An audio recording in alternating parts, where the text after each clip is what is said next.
November 16th, 1957, Plainfield, Wisconsin. Population 642. Bernice Warden didn't open her hardware store that morning. Her son found the register open, cash still inside, a trail of blood leading toward the back door, and silence. The kind of silence that makes your skin crawl. The sheriff knew where to look. Everyone in town knew Ed Gein. Quiet, polite, odd jobs here and there. He lived alone on that farmhouse outside of town, the one with the sagging roof and dead fields, the one nobody visited. But Ed had been in the store the day before, asked about antifreeze, lingered a little too long. The front door was unlocked. Inside, the air was thick, stale, cold, but somehow warm in places. The smell hit them first, rot, decay, something sweet underneath it, something wrong. They called out his name, no answer. The sheriff's flashlight cut through the darkness. Dust hung in the air like it hadn't moved in years. The furniture was old, Victorian, everything covered in grime. Then, they saw the shed. It was attached to the house, a side room, used for butchering deer, they thought. The door was half open. They stepped inside. Hanging from the ceiling, upside down, gutted, dressed like a deer carcass, was Bernice Warden. Her head was gone, her torso split open, clean cuts, surgical almost, and the sheriff realized something. This wasn't the first time. This was just the first time someone noticed. Welcome to St. Grave. Let's enter the farmhouse. Plainfield, Wisconsin, middle of nowhere. A farming town where everyone knew everyone, or at least they thought they did. It was the kind of place where people didn't lock their doors, where you waved at your neighbors, where silence wasn't suspicious. It was just normal. Ed Gein was born there in 1906. His father was a drunk, violent, and weak, but his mother, Augusta, was the opposite, strong, dominant, fanatical. She hated the world. She hated men, hated women, hated sin. She believed the outside world was filthy and corrupt, so she isolated her two sons on that farmhouse.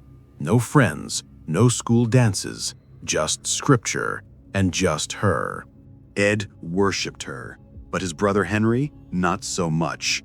Henry started questioning her. He started talking back. In 1944, Henry died in a brush fire.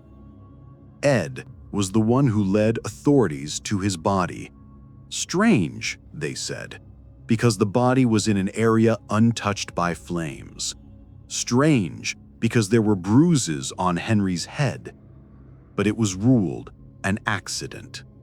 And Ed, he didn't cry, he didn't mourn. He just stayed. Augusta died a year later, stroke. Ed was 39 years old, and for the first time in his life, he was truly alone. He sealed off her bedroom. He kept it exactly as she left it. Her Bible on the nightstand, her clothes in the closet, her scent still in the air. But the rest of the house, he let it rot. The townspeople saw him from time to time, buying groceries, doing odd jobs.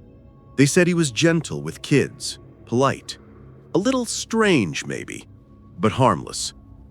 What they didn't see was the night work, the trips to the graveyard, the shovels, the empty graves.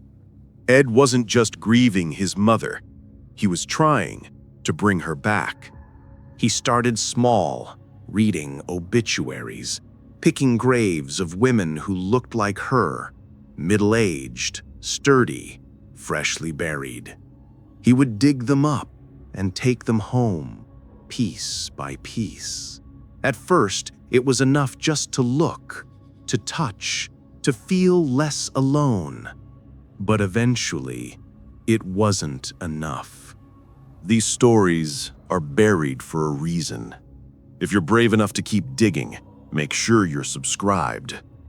Because what they found inside that house, it's worse than you think. The investigators didn't want to go back inside, but they had to. Because Bernice Worden's body in the shed, that was just the beginning. They started in the kitchen. The air was thick, heavy, the kind of air that sticks to your lungs. On the table, they found bowls, ordinary-looking bowls, except they weren't made from clay. They were made from the tops of human skulls, polished, cleaned, used. On the counter, a shoebox. Inside, 9 vulvas, preserved, wrapped in newspaper like deli meat. Who keeps something like that? They moved into the living room. Chairs, old furniture, dust everywhere. But something was wrong with the upholstery, the texture, too smooth, too skin-like. Because it was skin. Chair seats, recovered, stitched carefully, almost lovingly. A lampshade on the table, same thing. Human skin stretched over the frame.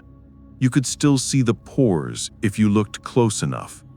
The investigators found another box in the corner. Inside, a collection of noses.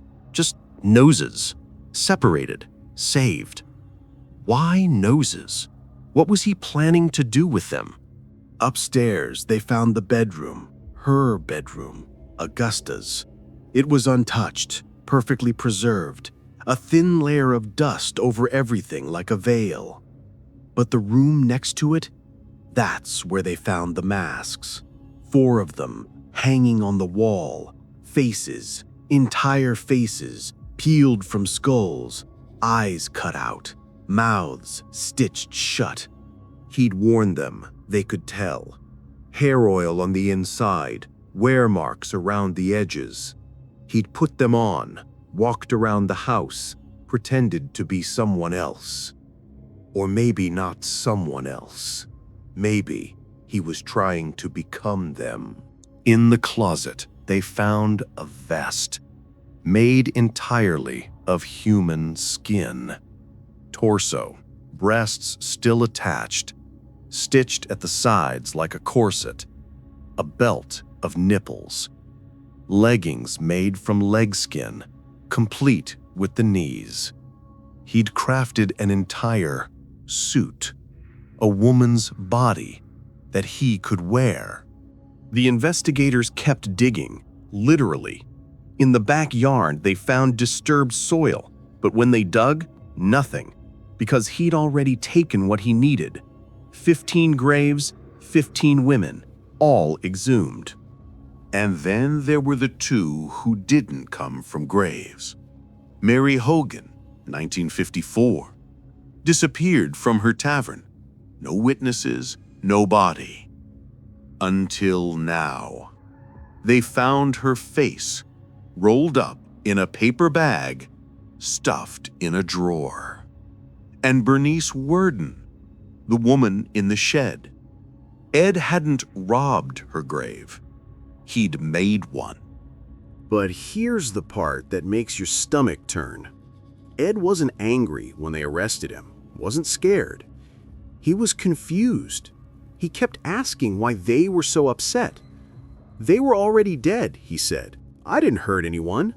Ed Gein sat across from the investigators like he was applying for a job. Calm, polite, hands folded on the table. No sweat, no tears, no shaking. Just nothing. They asked him about Bernice Worden. He nodded. He needed her, he said, simply, like explaining why you'd go to the hardware store. They asked about Mary Hogan. He nodded again. She looked like my mother. They asked about the graves, the bodies, the parts. Ed leaned back, thought about it, then started listing them, one by one, like reading a shopping list. I'd go at night when it was quiet. I'd read the obituaries first, find someone who'd just been buried, someone right. He told them he'd dig by hand sometimes, use a shovel when the ground was soft. He'd take the whole body at first, bring it back to the farm, but then he realized he didn't need all of it. Just the parts that mattered, the skin, the face, the bones. He'd take them to the shed, clean them, preserve them. I wanted to see what it felt like, he said, to be her. The investigators asked what he meant. Ed looked at them like they were stupid. My mother. I wanted to become my mother. He explained it carefully, methodically. He'd put on the skin suit, the vest, the mask. He'd walk through the house at night, in her room, past her things. And for a little while, he wasn't alone anymore. They asked if he felt guilty. He didn't understand the question. They were already dead, he repeated. And I was so lonely. Ed Gein was declared insane, unfit to stand trial. He spent the rest of his life in a mental institution, quiet, cooperative. The other patients said he was nice, helpful even. He died in 1984, aged 77, buried in an unmarked grave, because people kept stealing pieces of his headstone. Ed Gein's story didn't end with his arrest. It spread. In 1960, Alfred Hitchcock released Psycho, Norman Bates, a man obsessed with his mother. In 1974, the Texas Chainsaw Massacre, Leatherface, wearing masks made of human skin. In 1991, The Silence of the Lambs, Buffalo Bill, a man who skinned women to make a suit. All of them inspired by Ed Gein. But here's the thing. Those are movies, fiction, stories we can turn off when it gets too uncomfortable. Ed Gein was real. He lived in a town of 642 people, shopped at the same stores, waved at the same neighbors, babysat their children, and nobody knew. For over a decade, he dug up graves, killed 2 women, built a collection of body parts in his farmhouse, and nobody noticed. Not because he was clever, not because he hid it well, but because he was quiet, polite, harmless. The scariest part of Ed Gein's story isn't what he did. It's how long he did it. It's how normal he seemed. Because the truth is, we walk past people like him every day. They're the quiet ones, the ones who keep to themselves, the ones we don't think twice about, until we do. Ed Gein's farmhouse was torn down in 1958, burned to the ground by the town. They wanted to erase it, forget it, pretend it never happened. But you can't burn down a memory, and you can't forget what loneliness, isolation, and obsession can turn a person into. Plainfield, Wisconsin still exists. The hardware store is gone. The farm is gone. But the story remains. Because Ed Gein didn't just butcher bodies. He butchered the idea that monsters look like monsters. Sometimes they look like the neighbor who waves, the man who helps with groceries, the quiet one who never causes trouble. Until the day someone notices the smell. This is Saint Grave, where we dig up the stories the world tried to bury. If you made it this far, you're braver than most. Or maybe just more curious about the darkness. Subscribe if you dare, because there are more graves to open, more stories to tell, and some of them are closer than you think.